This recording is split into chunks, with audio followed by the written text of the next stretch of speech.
Coming up on It's Personal, brought to you by Gunderson Health System, you'll learn about robots helping doctors in the operating room at Gunderson. We'll talk with a surgeon about how she's being helped out. And also we'll have a conversation with a registered dietitian about your plate. That should be interesting. And a bit later, the Envision program is all about green energy at Gunderson Health System. You'll learn how they're helping other health systems save both energy and money. That's next on It's Personal, brought to you by Gunderson Health System.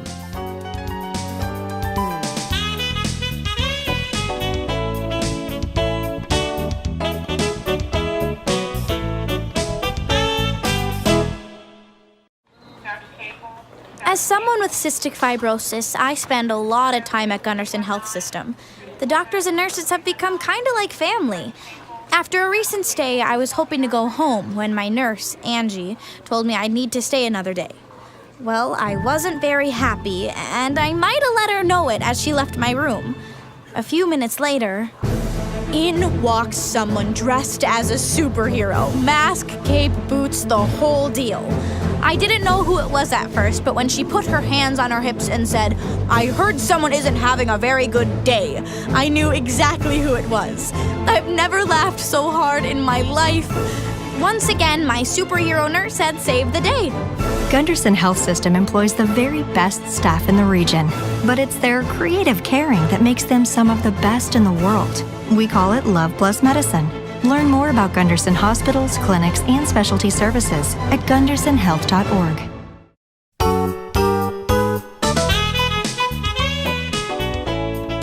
Welcome back to It's Personal, brought to you by Gunderson Health System. I'm Chris Stauffer.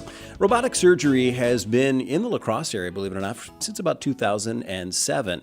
Mainly, robotic surgery has been used for gynecological procedures, but that's changing. Here to talk about those changes is Dana Benden. Dr. Dana Benden, thanks for joining us. You're welcome. Good to be here. Well, thanks. Before we get into that, personally, you're a local person. Local doctor. You grew up in this area. Can you talk a little bit about your background, where you went to high school? Sure. I went to Aquinas High School in La Crosse. I grew up here, and my mother likes to remind me that when I was 18, I said I was never going to come back. And I went to college in Madison, and then went to did my medical school in Madison. Went to Chicago, had my big city experience that I was looking for, and then realized that La Crosse has some great things for family and really great healthcare. And so it was really the healthcare opportunity family that was here in the region that brought me back to La Crosse. And now you see your kids going to Aquinas. Exactly. They're following in the footsteps. That's awesome. Well, thanks for practicing here in what used to be your backyard and is still your backyard. We certainly appreciate that. But let's talk about robotic surgery, around since 2007. Yeah, so we had our first robot in 2007, started with gynecology and also urology. So we started doing some procedures and really have grown over the past 10, 11 years. We now are on our third generation robot. We actually have two robots currently. One is our second generation and one is our newer generation. And, we've done over 2,500 procedures as a system in La Crosse, and we are now expanding into the realm of general surgery. Well, we want to talk about general surgery in just a second, but why did it start with gynecological procedures? Why that area? So the initial FDA approval for the robot was within the urologic services for prostate cancer treatments, and then also in gynecologic procedures. And there was a lot of initial innovators in gynecology, in particular in gynecologic oncology, so taking care of women who have female cancers.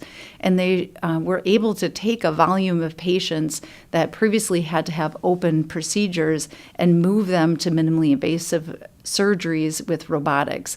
And that really was not able to be accomplished with just as good cancer outcomes that had been accomplished open. So there were some initial moves to move into laparoscopy for certain procedures, but there there was just kind of a plateau of the patients that were able to be treated with laparoscopic surgery for different procedures. And robotics really increased the volume of patients that would be candidates for minimally invasive surgery. And what we know with minimally invasive surgery is that patients do better. They get back to their normal life. They have fewer complications in relation to their surgery and postoperative course. And why is that? Why is that? Less cutting open? What's the reason? So it's two reasons. One is the incisions are smaller. So when you look at complications that can happen with open surgery, a lot of those complications are related to the large incision size and infection rates. And when you have smaller incisions, there's just less rate of infection. The other complication that we've seen decrease is the amount of blood loss that patients have. And that goes down when you do more small incisions. Probably part of it is in relation to the technology. So when we're doing laparoscopic or robotic surgery, our visualization of the patient internally is much clearer. You're magnified. You can see small little blood vessels and cauterize them before they bleed. And so you just wind up having less blood loss in general, less transfusions. And a lot of the way that we handle the organs translates to probably a little less inflammation in the belly, which can translate as less pain for the patient. Well, one of the unique things that I know that you've talked about is that you're not necessarily standing over the patient now. You're actually, when you're doing a robotic procedure, you're off at a corner, almost looking like you're working on a video game of sorts. But the ability for you to see, as you have indicated to me anyway, small details really helps not only the patient, but you as a surgeon. Absolutely. I always tell patients and families when I'm talking to them, it's like if they have ever owned or when they first bought an HDMI or a high-def TV. All of a sudden, you're like, wow, the actors have pores in their skin.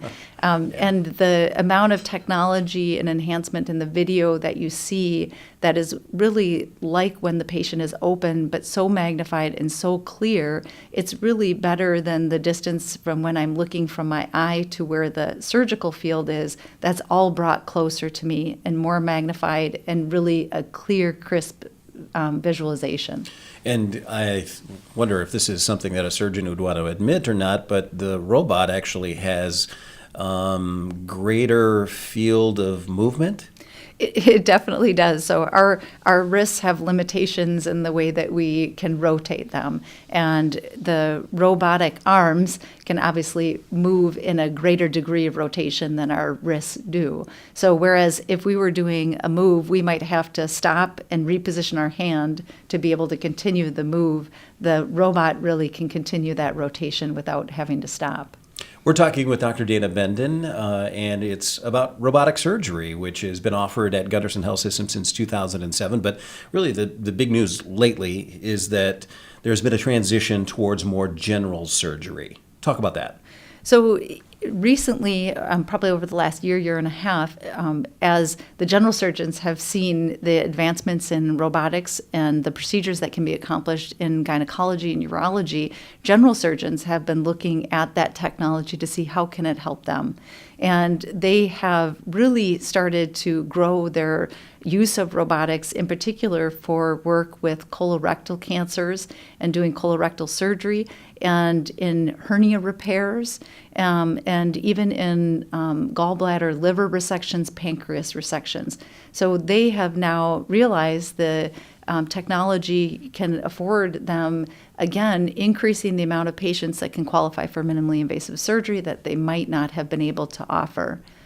In particular, we have seen over the past year and a half, as our surgeons have started doing more colorectal work, that patients that would previously have had to stay for 7 to 10 days for postoperative recovery are now going home usually around day 2 after surgery, and their bowel function returns much more quickly. They have less pain and really are getting back to their normal life a little bit faster. Well, there's obviously a cost savings there then for the patient.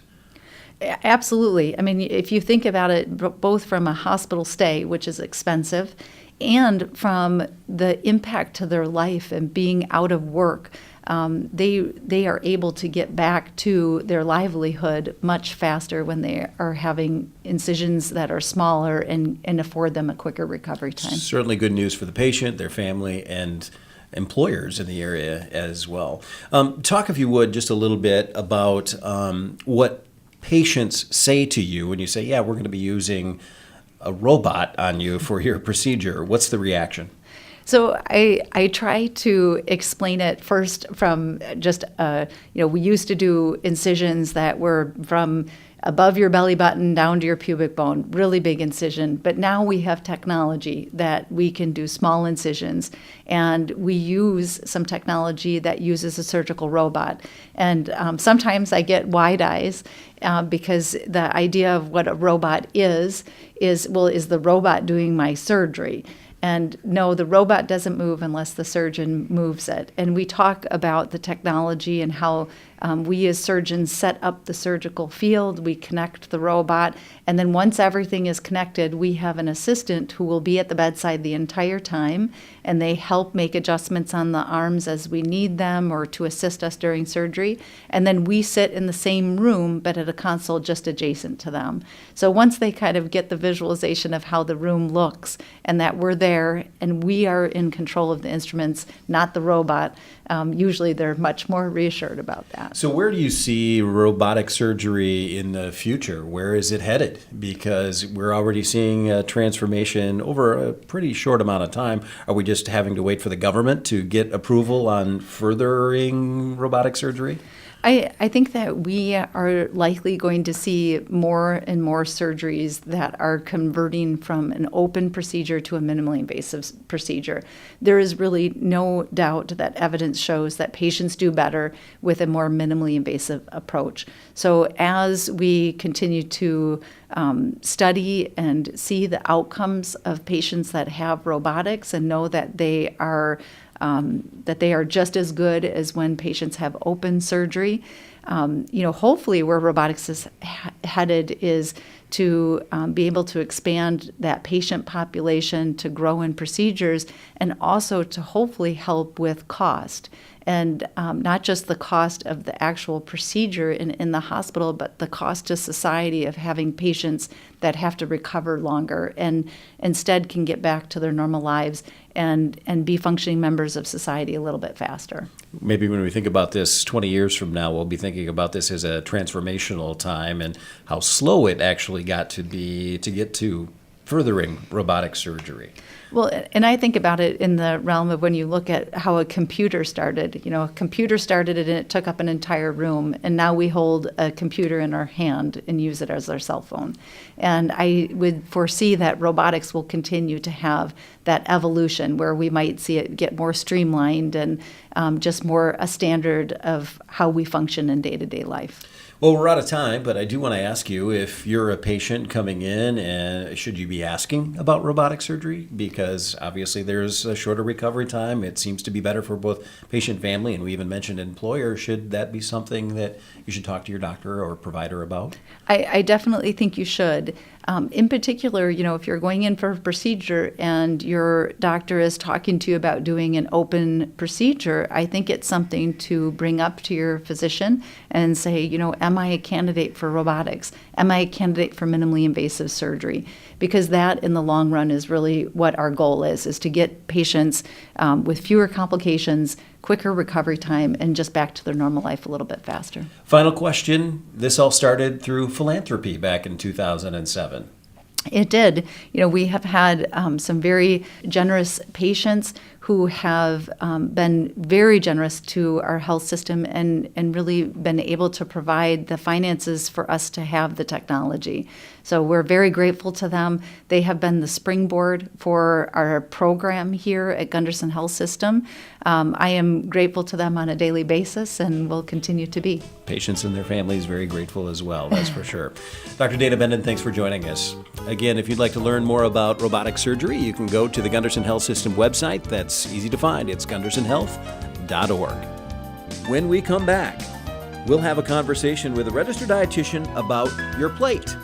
That's next on It's Personal, brought to you by Gunderson Health System.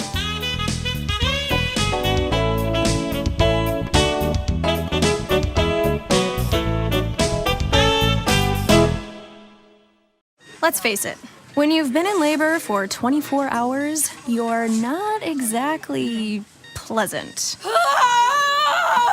And it takes a really special person to guide you through. For me, that person was Missy. Fabulous. You're doing great. You're doing great. She was with me in the hospital at Gunderson her entire shift, and somehow she managed to keep me laughing. She never got irritated with all my questions and treated me like I was the only person who mattered. It's weird, but I felt like I'd known her for years, even though we'd just met. Here we go.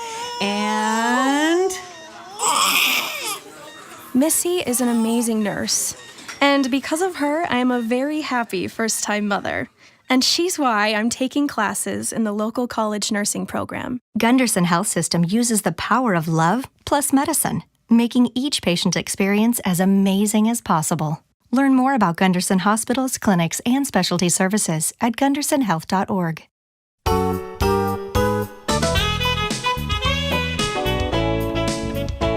Welcome back to It's Personal, brought to you by Gunderson Health System. I'm Christopher. Jessica Lind, registered dietitian, nutrition therapy, joins us. Always nice to have you because we can all always talk about food. So thanks for being here. Thank you. One of the things that I think a lot of people might be surprised at is that there's no longer a food pyramid. It's a food plate, but it's called MyPlate? It's called MyPlate. All right. Explain what that means. Sure. So we all, at least I remember this as well, learning about the food guide pyramid in elementary school. You had the grains on the bottom and then all the different food groups up onto the top. And what they found in research was that was difficult for people to take from that pyramid concept and put into practice in their everyday eating habits. So they decided to turn the food guide pyramid into something that hits closer to home for people, which is a dinner plate. So what would your plate ideally look like if you were putting the recommendations of the food guide pyramid into practice? What should your plate ideally look like, Jessica? Because let's face it, in today's world, it's different than when many of us were growing up, and we talked about the difference of being a food pyramid to the dinner plate, but our plates have changed in the year 2018. Absolutely. Yeah, so probably one of the biggest influences that we have in what we think of as a normal plate is outside influence, what restaurant plates look like, right? What we see on TV or in more the and more media. people eating out, more and more people seeing stuff on TV. Absolutely. And so if you think about the type of plate that you would probably sit down to if you ordered at a restaurant, you'd probably have a pretty large piece of meat on your plate as kind of the main entree. So suddenly we're looking at portion. Exactly. You have a pretty large portion of the meat, and then you've probably got some sort of a potato of some kind, whether it's mashed potatoes, baked potato, French fries. Yeah. Yep, the favorite, absolutely. And then maybe if you're thinking about healthy eating, you might order like a side of veggies or a side salad or something like that, but it's certainly not going to make up the bulk of the main part of your plate. And so this is the way people tend to think about what a normal meal should look like. And the MyPlate image shows us something quite different than that typical meal. All right. So that typical meal you just described, how should it really look if you're going to a restaurant? Yeah. So probably one of the biggest pieces of following the MyPlate is half your plate being fruits and vegetables. Okay, that's a shock to a lot of people. And that's a shock to a lot of people. Yeah, when's the last time half of your plate was fruits and vegetables when you sat down to eat? That's a really tough one to even conceptualize for people that that's what your plate should look like. And so that's usually the main factor there. And I also like to tell my patients, if half your plate's fruits and vegetables, half of your grocery cart by extension should also be fruits and vegetables as well. Some people might argue though, hey, I've got this big baked potato on my plate, so that's a vegetable, and it's got some dairy in there too with my sour cream and my butter. That's maybe not the case. Maybe not the case. So the veggies that I'm talking about on that half your plate fruits and veggies side are your non-starchy ones. So things like peppers and broccoli and cauliflower and carrots and all those vegetables that are going to be high nutrient for a low amount of calories. They're taking up a lot of space for not a lot of cost in your diet. So that baked potato, I would take that and put it right up into the grains category rather than in the veggies. I know you've talked in the past to me about Olympic athletes get more than enough protein just out of their everyday diet. just like all of us. Can you explain what I mean by that? Yeah, so the other piece of the plate that's really important is that protein category. So that becomes a major hot topic, especially in our culture. We really like our protein. And interestingly, the last time that I read up on this was that they discovered that even Olympic level athletes only require maybe twice the amount of recommended protein for their body size, and anything beyond that they're really not utilizing to its full potential. And the average American eats twice the recommended amount of protein without even trying, which is believable looking at our plates most of the time. Yeah, it is. Yeah, that's what we expect when you go to a restaurant anymore, and you're disappointed in portion sizes. Yeah, if you got a 3-ounce steak at a how'd you feel about that right, one? Exactly, and that's what you should be getting. Yep. But there's also the conversation that we have about meals in general. So when we say, what are you having for supper, we always start with that protein thing, don't we? And we should maybe look at it differently. Yep. Yeah, think of the protein or the meat especially as more of a side item with your meal, and focus your attention on where are those fruits and veggies coming from, your whole grains, and make that the focus. Have your meat be a side item or have it be a small portion of your main entree. That's really kind of surprising to a lot of us here in the Midwest, where you're thinking, no, the brats are first, or, the steak is first, or the hamburgers are first. That's what we're thinking of for our meal. But again, really looking at things in a whole different way. Absolutely. All right. Jessica Lind, registered dietitian, nutrition therapy, thanks for joining us. We could talk all day about this topic, by the way. If you'd like to learn more about things nutrition related, you can certainly go to the Gunderson Health System website. That's gundersonhealth.org. When we come back, the Envision program is all about green energy at Gunderson Health System, but it's going beyond. You'll learn how they're helping other health systems save both energy and money. That's next on It's Personal, brought to you by Gunderson Health System.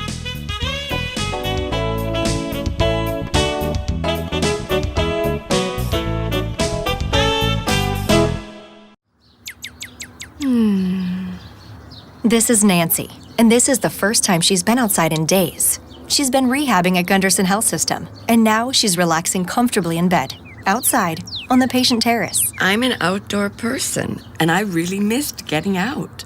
I'd sometimes ask the staff to wheel me the long way back to my room after having tests done, just to see something different. Then one day they asked if I'd like to go outside.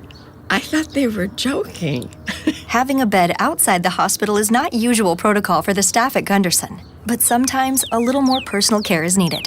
I'm parked in the sunshine with fresh air, and I think that bird is a goldfinch.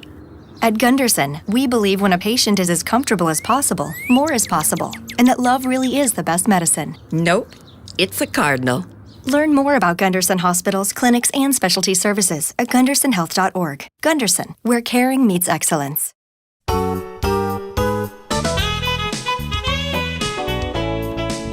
Welcome back to It's Personal, brought to you by Gunderson Health System. I'm Chris Stauffer. Jeff Rich is joining us from the Envision program, started at Gunderson Health System with a long track record of success. Wind energy, biogas, lots of different things that many people have noted in the community. But Jeff, I want to talk a little bit, if we can, about where we're headed in the future. Can you touch on that a little bit? Sure. No, we can. We're doing a lot of things. Last year, I think we offset 66% of our fossil fuel energy, had about 62 days of energy independence where we made more power than we consumed from the grid, more clean energy. So we want to get there every day. We're working on some things to try to do that in biogas space. We're looking very closely at battery technology. As it comes down, it allows us to take the power we make with solar or wind and then distribute it more evenly to the times that you need to use it. So we're doing some things. Battery technology. Yeah. What is that? Yeah, as many people know, they've heard about Tesla and some of these other companies that are building cars and automobiles, the Chevy Bolt. They run on lithium-ion batteries. And the world demand for this technology has increased substantially the last few years. And prices are dropping very, very quickly. And it's becoming more prevalent. I really think we're going to see the majority of vehicles being electric in the next 5 to 10 years. We're going to see that overtake the internal combustion engine. And so we're excited about that. It also means there's opportunities for building energy, for making energy portable. doing all kinds of other things that traditionally we don't think about when we think about energy. So, Jeff, let me see if I understand this right. So, you're talking about getting a bunch of batteries and excess energy that is generated from solar, from biogas, will go right to the batteries and then can be used at a later time? It could be. It can be stored and used for different periods of time when you have peak loads. And, it's not a normal even flow throughout the day as far as buildings and how they use energy. You can use them for charging buses. Tesla's coming out with a semi-tractor next year that's all electric. Has very efficient fuel economy compared to diesel. So there's a lot of things transforming the industry right now and in the clean energy space. So we're looking at those, seeing what might make a good impact on us. Looking at our fleet vehicles at Gunderson, can we convert some of these things to be more not only cost effective but cleaner? We're doing a large solar project on our behavioral health building that'll be done this spring, 130 kW. That's right in La Crosse on right in the La Crosse. Gunderson Health correct. System campus. Right, and as you know, we've done a lot more solar here the last couple of years as those costs have come down. We continue to look at that. We are shooting for a 20 or an 80% recycling rate in the 2021 timeframe, 2020, 2021. We're at about just under 60% right now of our total solid waste stream recycling rate. Which is very good, but we want to try to drive that as high as possible. So that's a big effort right now. And we continue to look at potential partnerships on biogas sale from our digester biogas that we have. Just a lot of different activities going on. We're sterilizing red bag medical waste so that can be handled more safely. We had that project come in last year. We're looking to expand it to our regional critical care hospitals to be able to, bring that in to this facility and do that same process for them to reduce costs and also be cleaner, more environmentally friendly. So just a lot of different things going on right now. Kind of exciting time to be on the cusp of this. Now, this is something that I know you've been working on personally since 2008. Right. Where do you see this 10 years from now? I mean, we're 2018. It's, you're 10 Right. years in. Where do you see it 10 years from now? Well, there's a lot of transformation happening. I see, like I talked earlier, I see vehicles being electric. I see a lot more energy produced on site and less needed in the first place because of being more efficient. I see a lot of the waste streams, the solid waste streams with healthcare that cause a lot of pollution, end up in landfills or having to go to incinerators because they're harmful or toxic. Being less, being much more efficient with that, much more efficient as we already are with our pharmaceutical and hazardous waste streams. We've been exceedingly successful on reducing that amount. So I see more of the same, but just to a much larger degree in the next 5 years. One of the things that I know you do, and by the way, we're talking with Jeff Rich, Executive Director of the Envision program. One of the things that I know that maybe hasn't taken off to the level that I know you would like is some of the consultation work that you've done. But I know recently you were at a health system in the state of Wisconsin and you found some amazing savings just by going in and doing an energy audit, and the reaction that you got from the health system, and I don't want to use their name just to protect them a little bit, but absolutely phenomenal. Right. We've had some really good success. We've typically in the past been able to do about one of these a year, and we'll go into a health system for a 2 or 3 day audit. It's really something, it's an approach called a lean Kaizen event. It's like a blitz, and you bring in a number of different people from inside and outside that facility, and we have a number of checklists and a certain approach, a methodology that we use. We used it when we started in 2008. That's how we got to be kind of good at this. And we facilitate for them, quantify business cases that are quite good and compelling for their leadership to see where their best investments are, to make headway in a very quick manner on energy conservation. And most health systems can save, 25 to 30% with a 5-year payback or less. 25 to 30%. Right, That right. is like a ridiculous number. And it's really, really a big number for many, many health systems. So they're spending millions of dollars a year on their energy, and much of it's being wasted. So we go in there and help them just find the waste. We're not trying to take away the energy from when they need to use it. That's okay. We're just trying to make sure they're not wasting energy when no one's needing it. And there's a lot of that's going on in our buildings today, not just in healthcare, but in other buildings as well. It sounds like common sense, but somebody's got to look at it. Right, you have to focus on it. It's very complicated, and not any one person knows how to attack every problem. So you really have a much richer experience when you bring together a cross-functional team from multiple perspectives, inside and outside the organization, with the knowledge that they have. And then you use these tools to quantify what it's worth and focus on the most critical ones first. So if there's someone out there in the healthcare industry that wants to connect with you and maybe potentially do a consultation, how do they get in touch with you, Jeff? They can look us up. We have a website, GundersonEnvision.org. And on there's contact information. You can email us. You can call into the number and leave a message, a voicemail, and we can get back to you that way. All right. Jeff Rich, Executive Director of the Envision program. Thanks for joining us. Oh, thank you, Chris. And that wraps it up for this edition of It's Personal, brought to you by Gunderson Health System. I'm Chris Stauffer. Thanks for joining us.